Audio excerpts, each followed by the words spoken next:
Hello, guys. Welcome back to Affirmations. As you can see, I have my cat back here. She decided to get in the way. Say hello, Nixie. Let's see if we can see Nixie. Say hello, Nixie. She's grooming herself. But welcome back. Thank you all so much for those who are returning and those who are new. Welcome.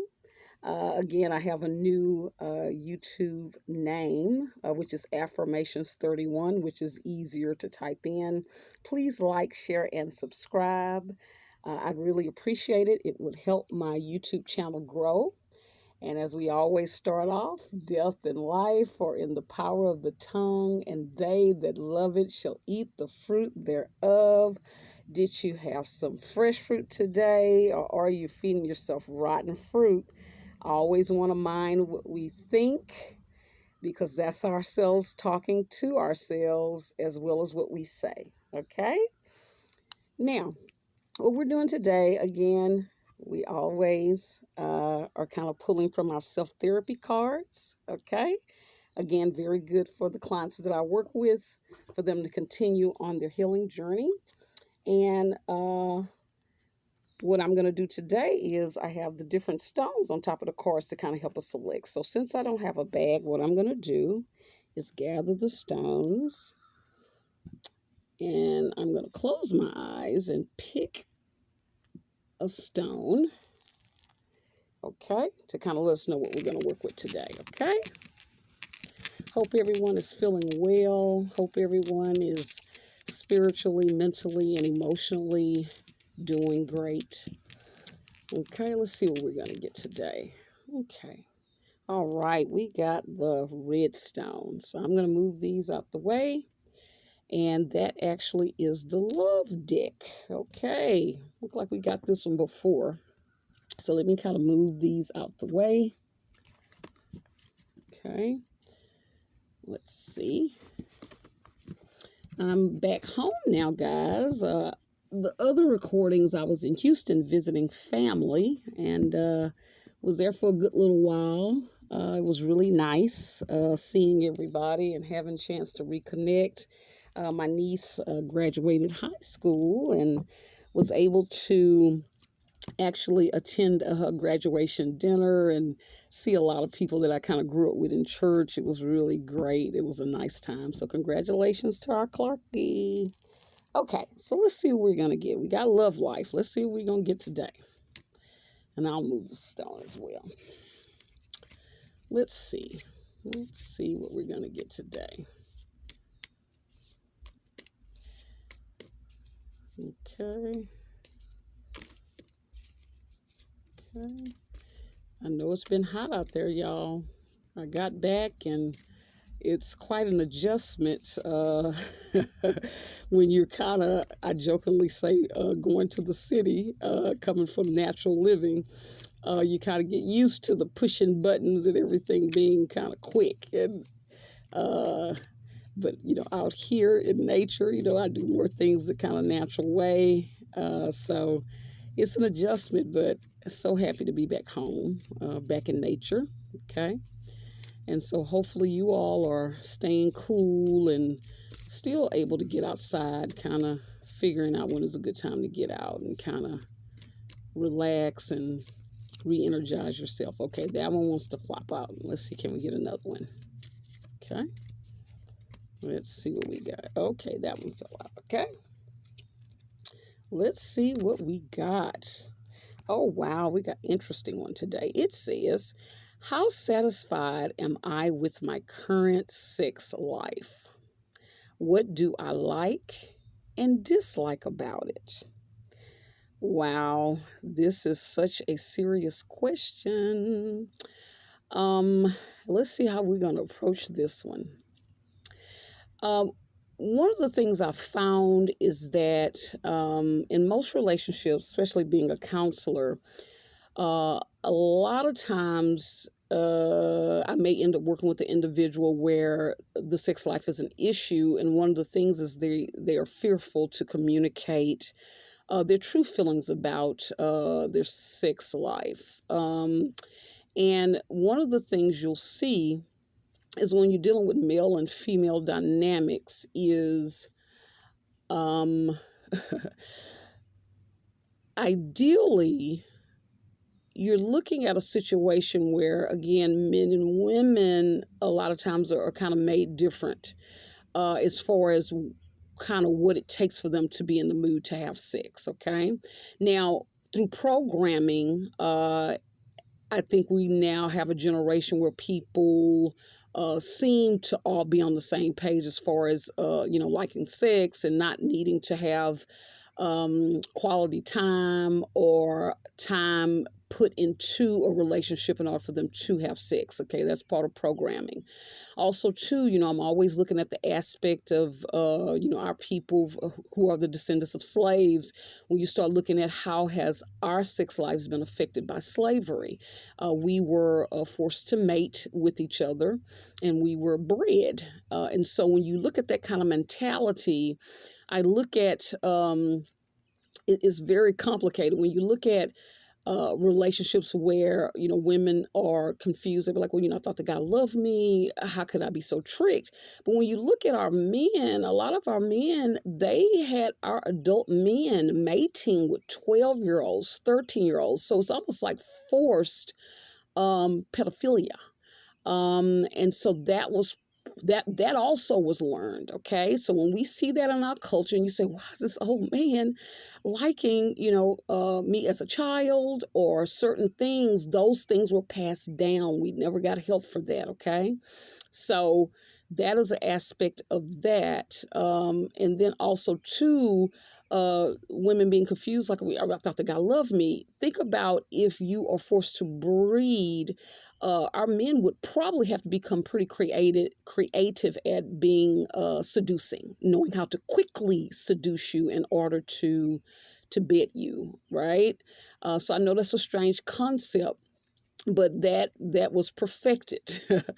And so one of the things, we're hoping to raise our level and heal from slavery is, again, adult men. If you find yourself kind of gravitating to noticing younger mates, understand that the origin of that is from slavery, and you can choose not to do that. Okay. It gets complicated. That can get legal, right? That can get very serious. So that's something we want to steer away from. And also, too, a lot of times I'll find that people's sex lives is also tied into abuses. A lot of times people have been inappropriately introduced to sex. And one of the things I tell people, they always give you these statistics saying, 1 in 7 males have been, molested, and 1 in 4 women have been molested. And I personally feel that 80%, especially of our people, have been molested or inappropriately introduced to sex by, something like that. That's kind of what I'm seeing. It's very rare to not have been inappropriately introduced. Even those who have been witness to sexual acts, even though they may not have been touched, the emotional harm and damage is still there. Even the concept you have to look at everything with our people through the lens of slavery.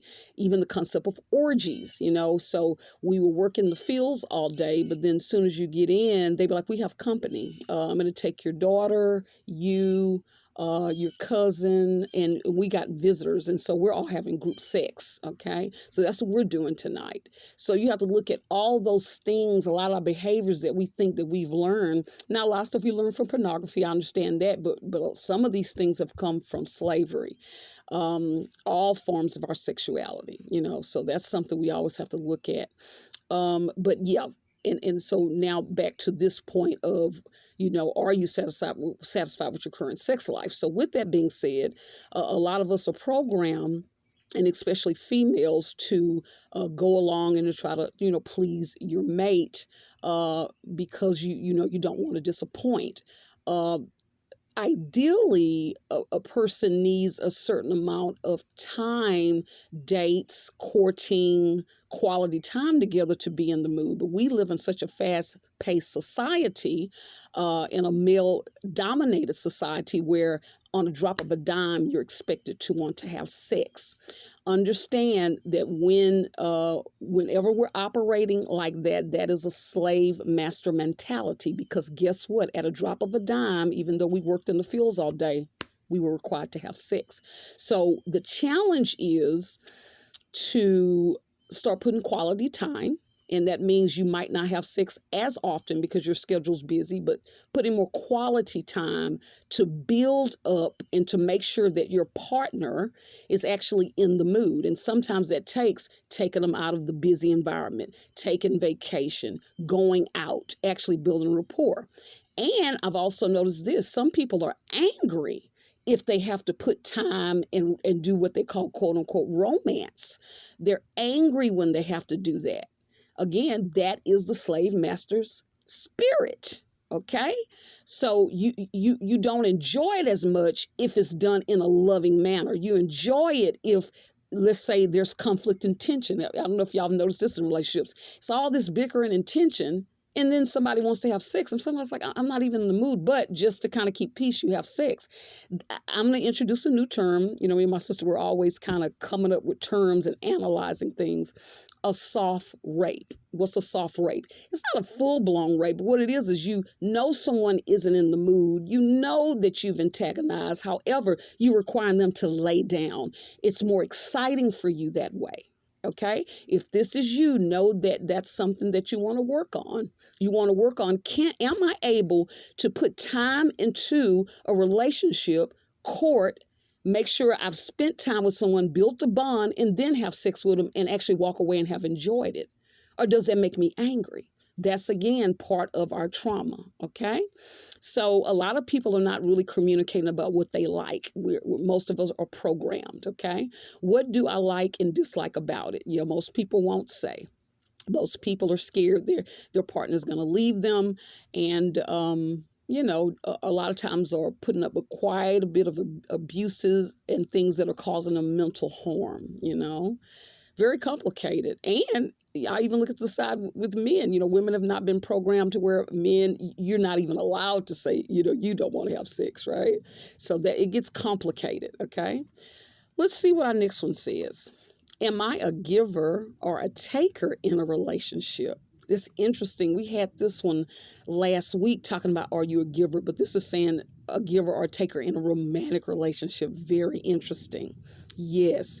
So are you a person, and again, you look at the dynamics, a lot of relationships, especially when you look at male-female dynamics, when you look at a lot of women's roles and men's roles, when you write it down on paper of who's doing what and how often, as well as cost, you'd be surprised what you come up with. I challenge you to do that, okay?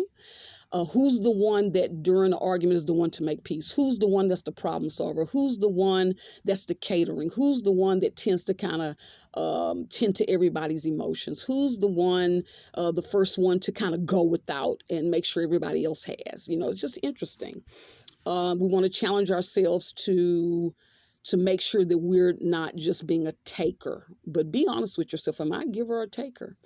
Do I give too much? That's another question. Do I give too much, right? And if you do give too much, why do you think that is? What would happen if you feel like you didn't give too much? Some people feel like I have to give this amount as I will lose this relationship. And you know what? You just might be right. I've seen it a lot, where people, that was kind of the contract or unsaid rule, and they've gotten a person used to a certain thing, and if they stop, the fear is that all heck is going to break loose. Here's the next one. Am I too selfish? You know, we all have a certain level of selfishness, but again, we have to be real and honest with ourselves, okay? In order to really reach your highest level, you have to be honest with yourself. Even if you say, I'm selfish and I got to work on it. Yeah, I'm selfish. Okay. What are some mistakes I've made in my past relationship or in my current relationship? You got to be able to know that. If you meet someone and you say, "Oh, okay, so you were in a relationship. Okay, so what happened in the relationship?" And they're telling you all the negative stuff about the other person. Okay, great. What do you feel like you kind of messed up in, or what was some issues that you feel like you kind of brought to the table?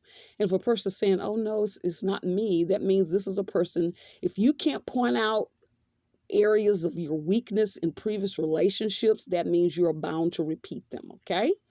The next question, am I still making the same mistakes? Yeah, you need to know that. Okay. Let's see. So, wow. So, we've been through those two. These were excellent, y'all. Wow. Excellent. Let's see. We're going to end it with, the love thyself deck, and we're going to give us an affirmation. Okay. Okay. All right. A lot of information to think about, right? A lot. But it's important for us to heal and to be honest, right?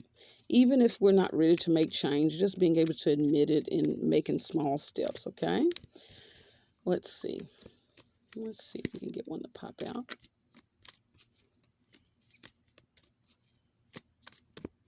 Okay. So I'm going to split it down the middle and take the one to the left. It says, "For man is man and master of his fate." Interesting. A little deep one there. So man, when you look at it biblically, was created as ruler of the earth. And so man has a certain level of power and master of his fate. Even our statement, I tied back in like I did last week, death and life in the power of the tongue, and they that love it shall eat the fruit thereof.